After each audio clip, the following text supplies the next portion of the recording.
So if you could give young producers one ultimate tip, what would that be?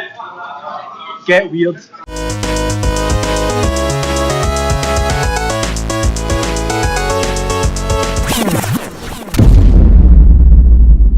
There aren't too many Scottish producers in this scene. Why did you decide to start producing?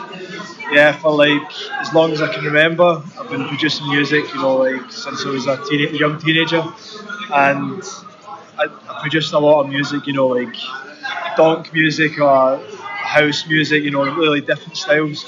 And then I found hardstyle by listening to like Headhunters, Wild Styles. They were the only really guys that were like thing at the time. Okay. And I listened to this and I was like, I really like this style of music, and let's try and produce it and see what happens. And for the best part of like maybe 2 or 3 years, it was just like tinkering around and figuring out this music and how it's made, and understanding how the synths are done and all this kind of stuff.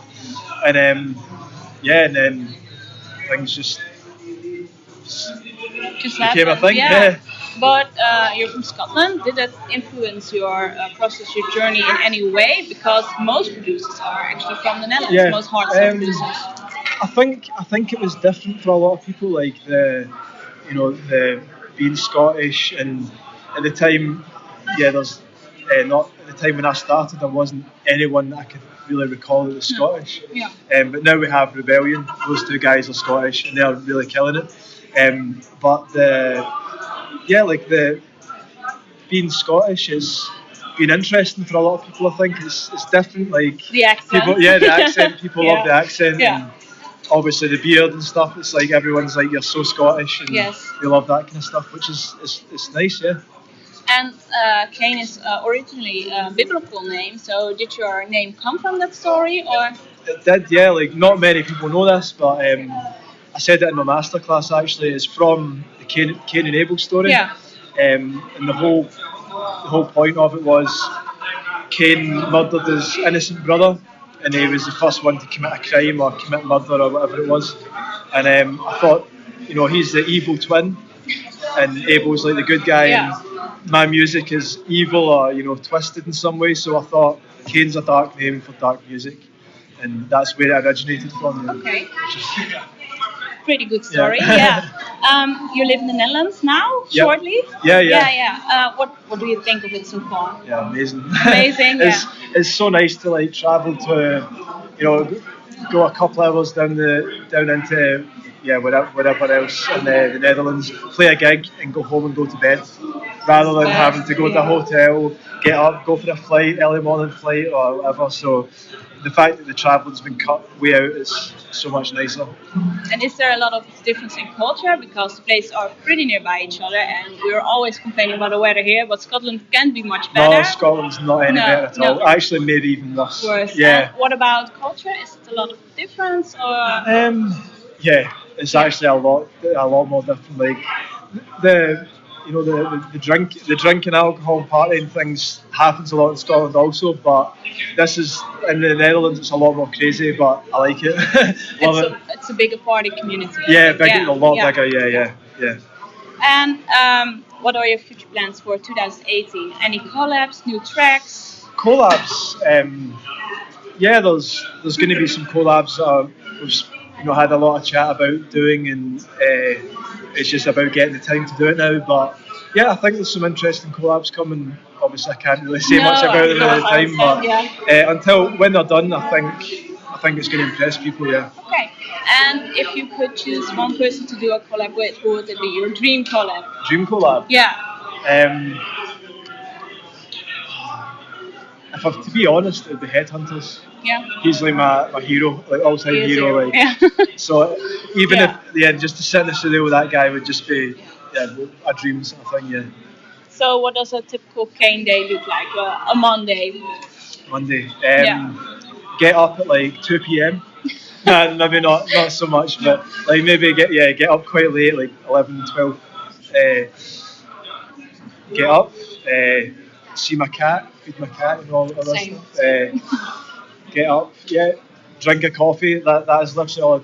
Get up, make a coffee, and that's like right through to like after I made the coffee, I go to the studio, sit in the studio, either do social media work, the boring side of things, or make music, and then that's like till like dinner time, then food, and then Yeah.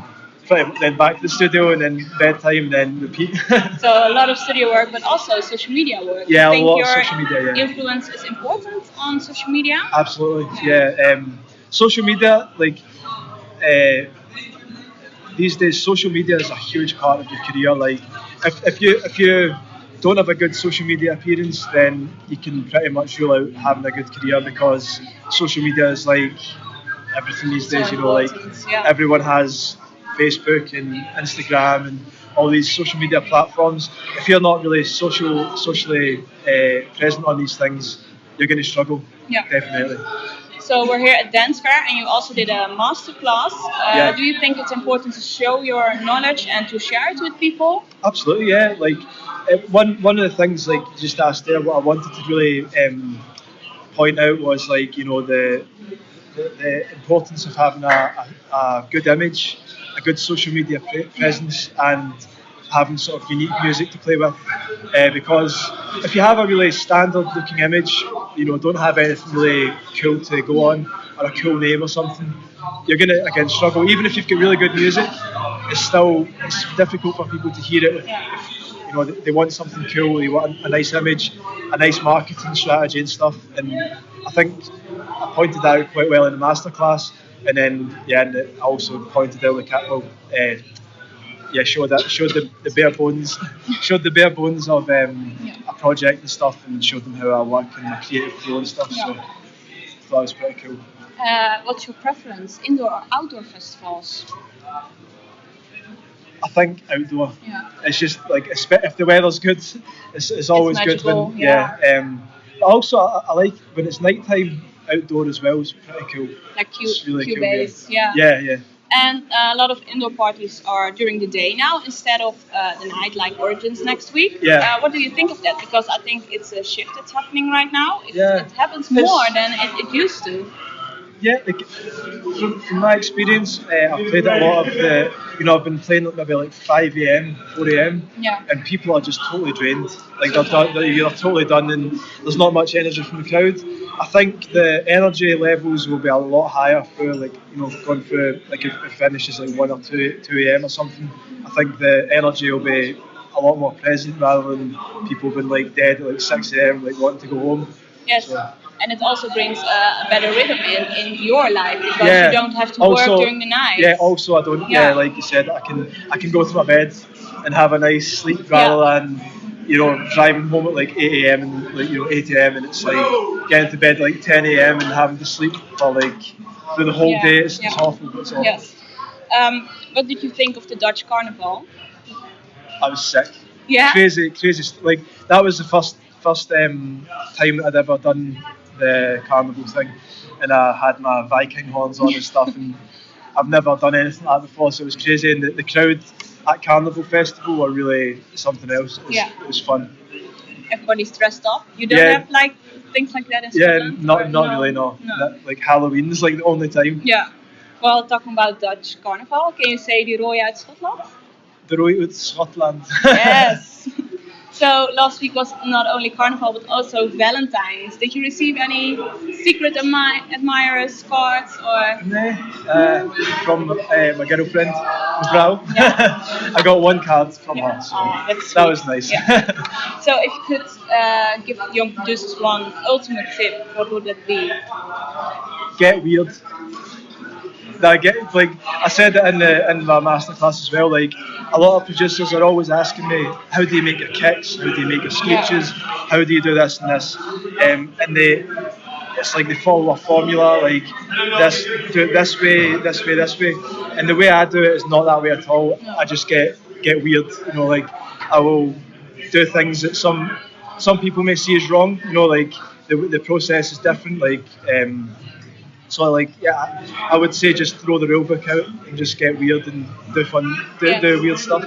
Be creative. Yeah, be creative. Yeah. Because like I said as well, as software can't break. It can maybe corrupt, but you can't brake. If you do stupid things, the worst you're going to do is make a weird sound, and you just have to restart again. So you can't break it, Yeah. you know. Yeah. Last question. Can you confirm who GPF is?